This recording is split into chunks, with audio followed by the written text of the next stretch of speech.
Hello, boys and girls. It is me, Mr. Fender, and instead of doing art today, we're going to be reading the story Billy Beg. Once upon a time, there was an Irish prince whose name was Billy Beg. Though born the son of a king, Billy didn't live the usual life of a prince. Billy worked in the fields herding cattle every day from sunup until sundown. Billy spent so much time with the cattle that his best friend was the oldest bull in the herd, one with a speckled hide and a white face. Billy was very fond of the bull, and the bull was just as fond of him. One day the old bull was sent to the market in town to be sold. When Billy heard this, he was very sad. But the bull said, "Don't worry, Billy, my boy. You will be all right without me. In the grove behind the barn, there are 3 gifts for you: a magic tablecloth, a stick, and a belt made from the hide of my grandfather. If you unfold the tablecloth, you will never be hungry. If you wave the stick 3 times around your head, you will have the strength of 1,000 men. And if you wrap the belt around your waist, no enemy will be able to defeat you." With that, the bull left bravely for the market. At first, Billy Beg was too upset to do anything without his friend. He cried for 3 days and 3 nights. Then Billy remembered what the bull had said. When the sun rose the next morning, he went to the grove behind the barn and pulled out the tablecloth from beneath a tree. When he unfolded it, he found it was covered with delicious food and drink. Billy ate and drank until his stomach was full. Next, he grabbed the stick and the belt the bull had left for him. Then he set off to make his way in the world. He walked on until he came to a fine old house.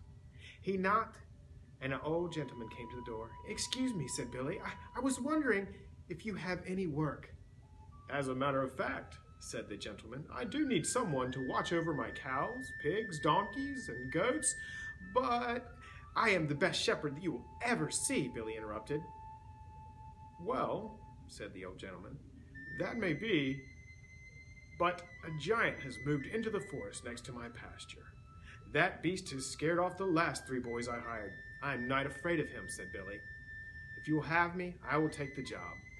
So the old gentleman hired Billy to watch his cows, pigs, donkeys, and goats. The next day, Billy led the animals out to pasture and sat down on a rock.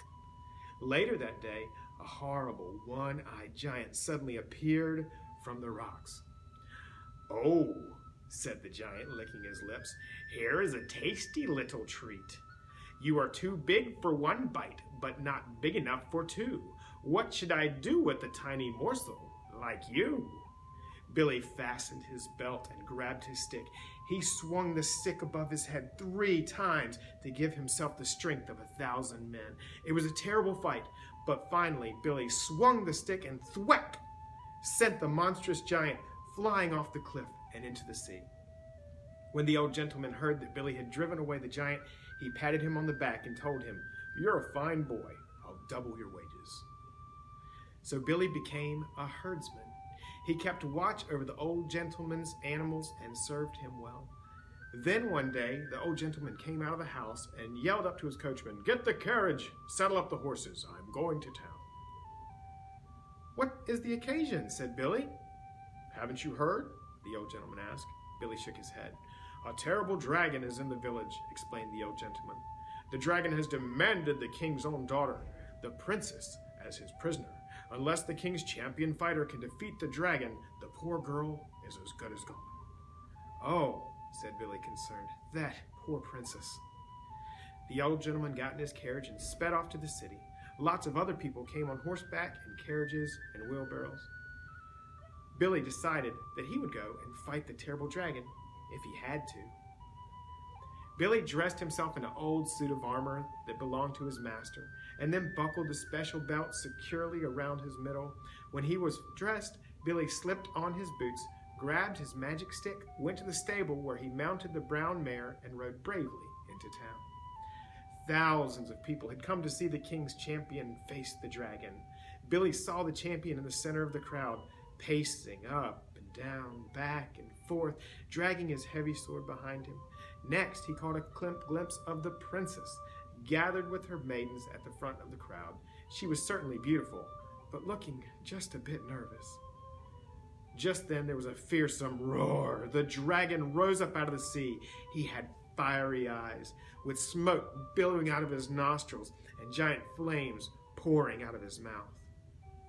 The king's champion turned white with fear. He dropped his sword and ran away. When the princess saw that the champion had fled, she began wringing her hands and crying. "Oh, please," she cried out, "won't someone save me?" At first, no one made a sound. Then Billy Beg stepped out of the crowd. He wore his barred suit of armor. The helmet and visor were just big enough to completely cover his face, so nobody knew who he was, not even the old gentleman. "I will fight the dragon," Billy said. The princess and all the people stared with wide eyes. The dragon charged at Billy, shooting fire from his mouth. Billy dodged the flames. Then he swung his stick 3 times around his head. It was a terrible fight, but in the end, Billy Beg defeated the dragon. There was great shouting and applause. The princess ran up to thank the mysterious knight, but Billy Beg mounted his horse to ride away. The princess reached out to stop him, but as the horse galloped away, she could only grab hold of one of his boots, which slipped right off his foot. Billy Beg rode back to the old gentleman's farm. He took off his suit of armor, put the mare back in the stable, and tossed his other boot into the haystack in the barn.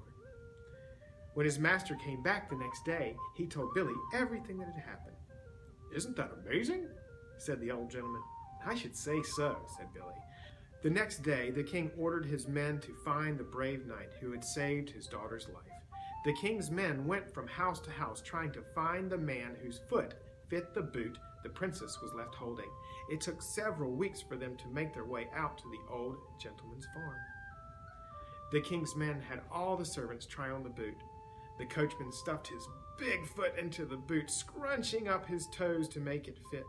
And the cook put on his heaviest wool socks to try to fill the boot. No one thought much of Billy Beg, but when he slipped his foot into the boot, they all saw that it fit him as well as his own skin. "What's this?" asked one of the men. "Is this your boot?" "It is," said Billy. "I have the other one, just like it, out in the barn." Then the men knew that Billy was the one who had slayed the dragon. They put a velvet suit on him and hung a gold chain around his neck. Then they took him to the village where he married the princess and became the prince of that place. The end. Thanks for reading with me.